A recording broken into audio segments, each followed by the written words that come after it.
Okay, so picture this. You're sitting in a darkened theater, the projector cuts that perfect beam of light through the dust in the air, and before anyone even says a word, you can feel it. The film is already starting to mess with how you see things, how you see reality itself.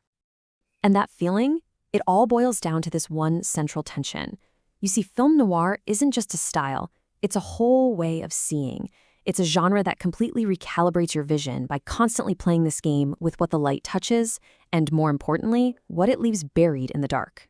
It basically turns you into a detective of the frame itself. And that's the big question, right?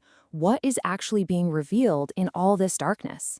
That's what we're going to dig into. We are going to peel back all those layers of shadow to figure out what these movies were really saying about the world, about us, and, about the whole idea of truth. All right, let's start with the first thing you always notice, that unmistakable look. I mean, it's iconic. But in these films, the style isn't just some cool, moody decoration. No, it's a language. It's a whole visual grammar that's making a powerful argument before the story even gets going. This right here shows you exactly what I mean. In most movies, a room is, well, it's just a room. It's a backdrop. But in noir, the environment is alive. It's an active character. The walls feel like they're closing in. The rain-slick streets look like they could swallow you whole. The entire world on screen is a map of what's going on inside the protagonist's head. And there's a term for this. It's called mise en scène. It's a fancy way of saying that the director is in total control of the visual world, and everything you see is there for a reason. As the critic Andre Bazin pointed out, it's not about just listing what's in the shot, it's about figuring out what the director is trying to tell you. Every shadow, every rain-soaked trench coat, it's all a clue to the character's inner state. And one of the biggest tools in this visual language is chiaroscuro. It's a technique that comes from old paintings in German expressionist film, and it uses this high-contrast lighting almost like a surgeon's scalpel. It just carves up the world, and it suggests that you're never seeing the whole picture, that the truth is always going to be compromised. You see a face that's half swallowed by shadow, you know without a doubt that you can't trust what you're seeing or hearing. So we get the world these characters are stuck in. Now let's talk about the people themselves. Because in film noir, they aren't just characters. They're more like archetypes. They're vessels for all the collective anxieties of the time. And of course, you can't talk about noir without talking about the most iconic archetype of them all, the femme fatale. You think of Phyllis Dieterson from Double Indemnity. She is so much more than just a seductive villain. She's like a hurricane that just blows through the story's perfectly ordered world and rips it all apart. But here's the thing a lot of people miss. Her real power isn't just her sexuality. It's her ability to destabilize everything.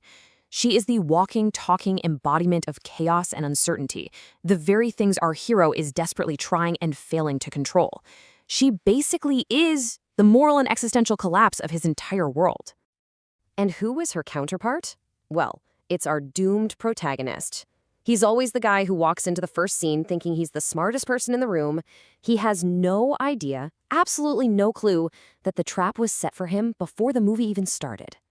He really embodies this core noir theme of fatalism, which, when you think about it, is a pretty chilling idea.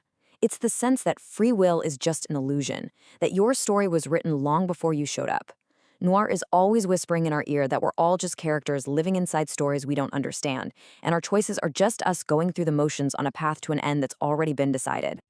Okay, so now let's pull the camera back even wider. Because these archetypes, these dark stories, they didn't just pop up out of nowhere. Film noir wasn't just making up tales about doomed people. It was actually performing a kind of cultural X-ray on post-war America, revealing all these hidden cracks and fractures right below the surface.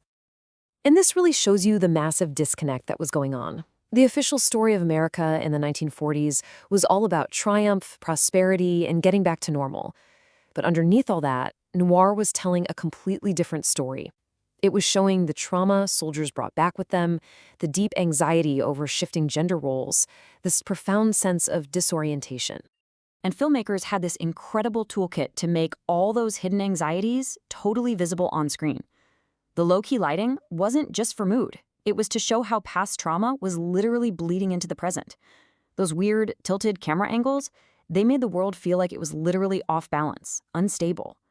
These weren't just stylistic flourishes. They were diagnostic tools for a sick society. But here's the really fascinating part. This way of seeing the world didn't just vanish in the 1950s. Oh no.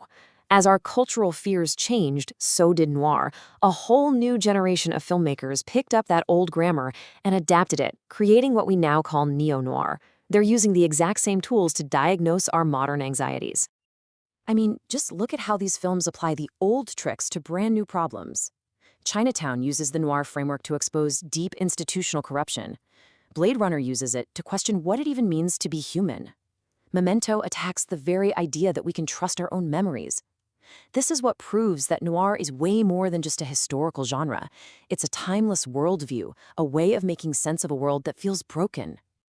So what this all adds up to is that once you learn to read the language of film noir, it really does fundamentally change how you see everything, not just on the movie screen, but in the real world too. Let's just break down exactly how it retrains your eye. When you learn noir, it's like getting a new operating system for your brain. You start to understand that light and shadow are never neutral. They're always hiding or revealing something on purpose. You start to see how a physical space can be a perfect mirror for someone's inner chaos. You get that a story's structure, like a confusing flashback, is actually showing you something about what that film believes about the world. It awakens this instinct in you to just read everything around you a little more carefully. And maybe this is the ultimate lesson noir leaves us with. It's this powerful, kind of unsettling thought. It suggests that our world is always this constant negotiation between what's lit up and what's hidden. But here's the trick. Once you learn how to see in the dark, you realize those shadows are no longer there to hide the truth. They're there to reveal it.